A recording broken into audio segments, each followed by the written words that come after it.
Okay, you've seen it on YouTube, you've seen it on Twitter, this is a popular format, and by God, the only person who can do it justice for the motorcycling world is me, Yammie Noob. So by the title of today's video, we're going to wade into the spicy water of ranking the best of the best in terms of motorcycle brands. I want you to keep something in mind as we do this. We're not going to scientifically rank which ones are the best or most reliable or any of that. We already did that. Today, all we're going to do is create an excellent post for you to enjoy and watch and fight with me in the comment section because I stand by everything I'm going to say in this video. Also, we're only doing street bikes for this, but we're going to be taking into consideration what sort of bikes a manufacturer makes. So if you're an off-road boy and if you like the factors into the discussion, well, drop me a comment. Now, let's do this. Today, we'll have the following rankings from best to worst. S, A, B, C, D, E, and F tier brands. We'll start with the bottom and work our way up just like Drake told us to. F tier.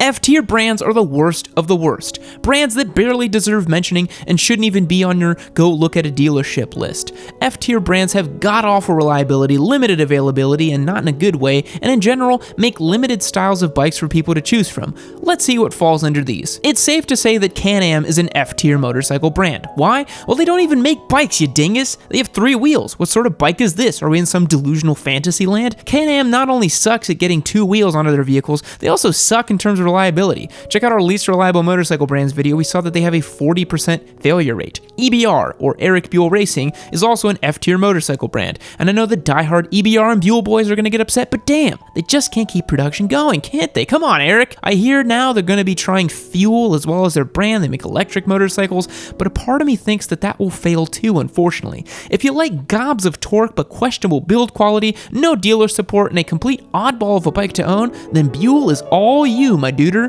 Benelli also somehow makes this list because I honestly don't want to anger the Italians. I'm honestly really sick of getting spaghetti in my P.O. box. Benelli makes a 600cc bike that makes 67 horsepower, and honestly, that just pisses me off. However, they did make the Benelli say back in the day, and a 6-cylinder bike is a 6-cylinder bike, but that barely gets it from F to E territory in my mind. E tier. E-tier brands of bikes are only marginally better than F-tier. E-tier brands are known for their crap quality, marginally better selection, and overinflated prices. Let's see. Harley-Davidson. Oh no, the absolute spiciest thing I could have done here. Yes, Harley-Davidson is an E-tier motorcycle brand. And the only reason I didn't place them in F-tier is because they sell a lot of t-shirts and they did give us the V-Rod, which is a pretty sweet bike. Even if Porsche made the engine because apparently making an 1131cc engine with 120 horsepower is too tough for the little American brand. Harleys are slow, heavy, and overall lack the build quality to even come close to our other tiers. They also don't make any proper sport bikes and are resting on their laurels, so they may sell to the last baby boomer alive before shutting down production and becoming a lifestyle brand. Husqvarna might be one you didn't expect to see on the E tier because they're so new to making street bikes, even though they've been around since 1604, something like that. We have to qualify them as an E tier. When you Google Husqvarna, you get a whole lot of tractors and chainsaws, but not a whole lot of motorcycles. And when you look closer, you realize that Huskies are basically just KTMs with a pretty paint job. You start to question the value. And when your bike is just a time bomb Austrian machine with fancy clothes, you make it as an E tier on my list. Moto Guzzi finds its way on my E tier as well because again, I really don't want spaghetti in my P.O. box from Italians. And while their website would have you believe they make all kinds of different bikes, they like to pull a triumph by keeping the same bike over and over again and calling it different things. Moto Guzzi is an E tier brand. Fight me. D tier. D tier brands improve upon the E tier by providing a higher level of selection, brand reliability, and excitement. D tier brands can also be E tier brands who have ascended due to innovation or at least attempting to make something good or interesting for the market. Starting off our D tier brands is Royal Enfield, which might make some of you say, Yammie, I can't believe you put Royal Enfield above some of these other brands. But again, following the same vein as our Italian bikes, if I don't mention this brand, for some reason an army of dudes from India are going to come write comments on my videos until I do something about it. Royal Enfield makes bikes that are about as simple as a cheese grater, and I find that satisfying in a world full of electronic rider aids and personal sexual devices with internal measurement units strapped to them. Seriously, have you ever measured those G-forces? But again, they make a super limited selection, and they make like no power, and I'm not having that. Zero also finds their way onto the D tier, simply because I don't get any of those sweet brap brap noises from their bikes. Now, range anxiety is real, and I will be damned if I can't make it cross country on an electric bike, but they did just introduce that new bike, which is pretty cool. I moved Zero into the D tier because at least they're trying to get these bikes with electric engines out into the market, and that's pretty dope. They still suck though. Indian is classified as a D tier manufacturer because they've somehow managed to pull the wool over our eyes with that sexy new FTR 1200. Make no mistake, Indian is a Harley by any other name, but I can't put them in E or F tier because they did make the FTR 1200 and they are trying to make American bikes cool again, which is dope. But when's the last time you saw an Indian on a podium? Flat track? That's not real racing. Insert no true Scotsman fallacy here. Now we're moving into the top half of our ranking, but rest assured, the roasts will not stop. C tier. C tier brands are those that are perfectly middle of the road, or they are top tier brands that have fallen down due to serious oopsies. Buying a C tier brand bike might be a good financial decision unless you buy a certain brand on the list, and they might even provide you adequate fun on two wheels. Suzuki, the most maligned of the big four, finds its way under the C tier classification. Now, why is that? Well, they have the audacity to make a 250cc beginner bike when every other manufacturer is making 300cc plus bikes with nicer features, more torque, and better looks. That alone is enough to incur my wrath, but they also don't place very well in MotoGP, and the GSX-R 1000R is dated as hell. Sorry, Suzuki, better luck next time. Although Suzuki isn't the best of the big four, they still make rock-solid machines and have produced gems such as the SV650 and the Katana, so we have to give them a C at least. And of course, Suzuki also made the motherfucking Turbo Busa, so we gotta give them credit where credit is due. Actually, Suzuki's pretty sick. They're officially upgraded to B status, but they discontinued the Busa, so let's keep them in C status, and especially since owning a GSX-R is gonna make you an instant squid. MV Agusta is another C-list brand. With reliability so shoddy they make your pot-dealing 32-year-old uncle look like a Boy Scout, the MV Agusta is not a bike you should buy if you're looking to put down many miles in the saddle. Even though they have questionable reliability, a limited product selection, and a very limited production run, they still make some incredibly gorgeous machines with very desirable performance figures, pumping out 212 ponies for their flagship 4-cylinder superbike. I can't help but put them at least in C territory. KTM falls under C list too, even though KTM has blessed us in recent years with the Super Duke, the 790 Duke, and the 390cc single that lovingly finds its way into our RC390 giveaway bike. The KTM just doesn't really have that much reliability chops either. Ari Henning and several others who have raced and used the RC390 for its intended purpose have quickly found out that valves constantly fluctuate out of spec and require constant maintenance. And they don't even make a super bike. How sad. KTM is firmly a C tier brand. Now, we're moving on to the big guns. B tier. B-tier brands are going to provide ample riding fun, plenty of reliability, and they will even give you some performance chops too.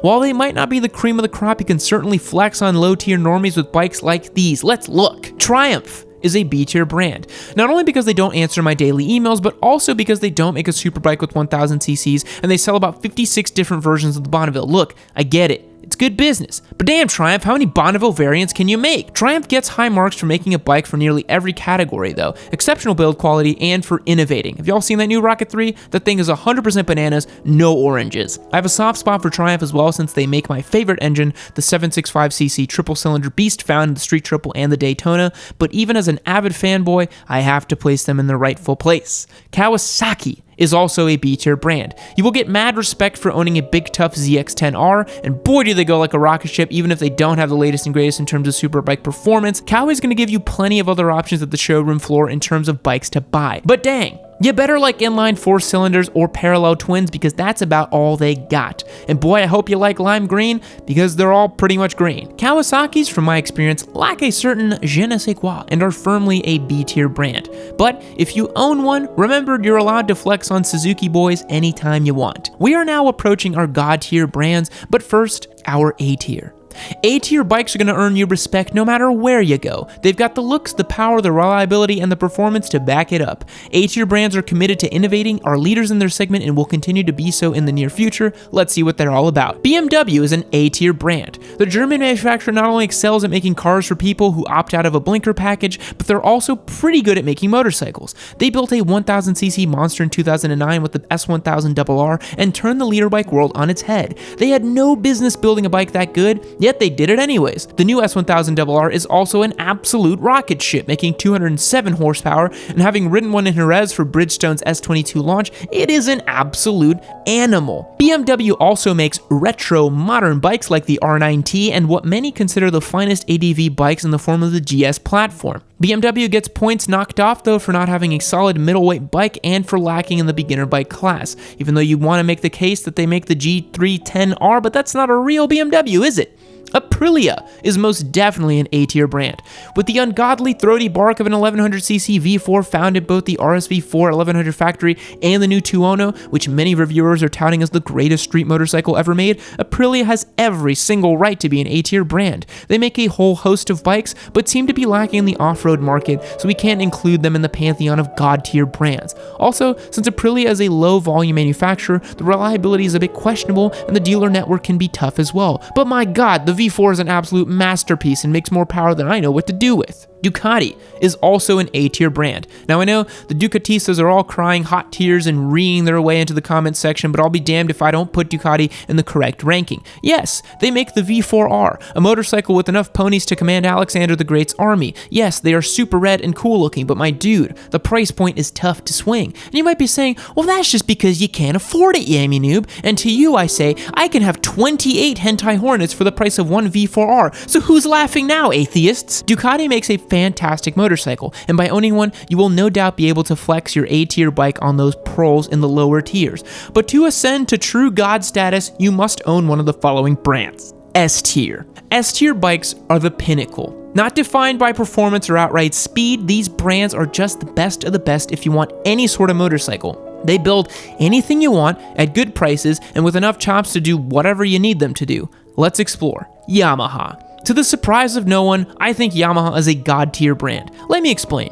You have the new R3, which is perfect for new riders and looks awesome. It's recently revised and easily leads in its class. You have the R1, which sounds absolutely amazing. Don't like fully fared sport bikes? You can get the MT-07, a perfect all-around street bike. Do you want more power? Why don't you get a face-smelling MT-09 with 3 cylinders of fun and a recently revised throttle so good that it's not going to jerk you like a Slim Jim? And if you're feeling extra bonkers, they make a naked R1 in the form of the MT-10. Maybe street riding isn't your thing. Oh, get a WR250 or a WR450. Both are class-leading off-road machines that you can make into a supermoto. Ask any of those sumo boys. Maybe you want to race. Why not buy the most winningest of winning supersports in the form of an R6? Yamaha makes exceptional bikes for anyone who wants one, and Lord Rossi pilots a Yamaha, so don't at me. And our final god-tier brand is Honda. Yes, it pains me a bit to say that Honda is god tier, but sweet merciful Christ, they've made a lot of good bikes and they're gonna run forever.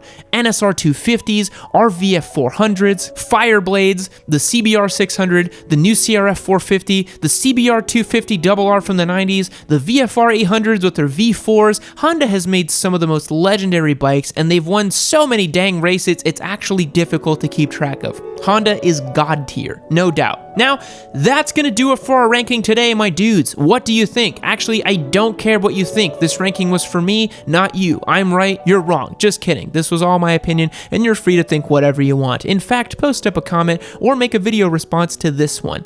If you're a god-tier motorcycle owner, let's hear it from you in the comments. And of course, this video wouldn't be complete without me mentioning our Patreon. It is the best way for you to ensure that you speak to your Papa Yam every day with our Discord server, which is like a chat room, works like Slack or TeamSpeak. By joining up, you get additional chances and free access to win our KTM RC390, which is our beginner bike giveaway series. Join over 620 members who've signed up. We've got channels specifically for new riders, bike purchases, memes, and more. You also get a chance to participate in our $100 gift card drawings every week with our It Came From Craigslist series. Watch those to see how that works. Join us in creating the best exclusive motorcycle community on the internet. Hit the link below or go to patreon.com/Yammie to get started. Thanks again for watching this video. I will catch you guys next time. See you later, my dude. Check, check, check.